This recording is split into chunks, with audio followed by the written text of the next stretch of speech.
Naman talaga kapag ganitong malayo pa ang katapusan pero wala ka ng pera.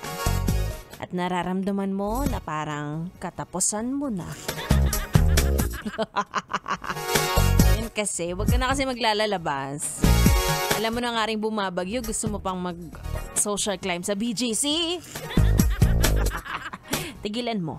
Anyway, ayan, back it's me, Ganda Wanda. Kasama niyo pa rin dito sa 101.1 Yes FM. At ang chika sa akin ay pareho tayong walang pera. Pero pareho naman tayong maganda.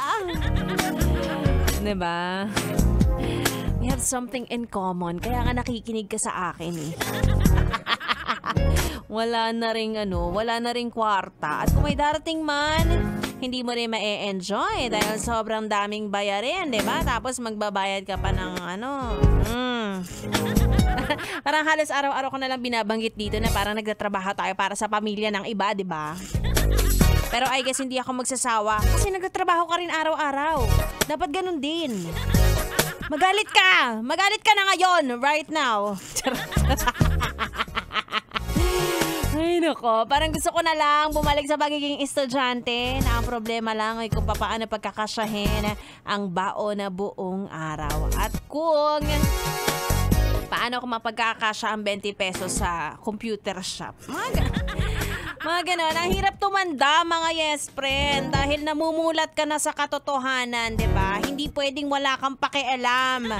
Diyos ko, yung buhay nga ng katrabaho mo, pinapakialaman mo eh, di ba? Magalit ka! Magalit ka na! Ay, naku, nakakaloka. Para naman sa mga yes friend ko na mataas ang sahod at hindi nararamdaman ang hirap ng kapwa nila katrabaho, antayin nyo lang. Antayin nyo dahil tayo ay apektado sa iba't ibang aspeto ng buhay natin, no? O yung akala mo, ay, di naman ako affected sa mga pinaglalaban nila. Akala mo lang. Maaaring ikaw hindi, pero ang mga magiging anak mo. Kaya magalit ka! Magalit ka na! Right now! Bago pa ako tuluyang sumabog. Sige na nga.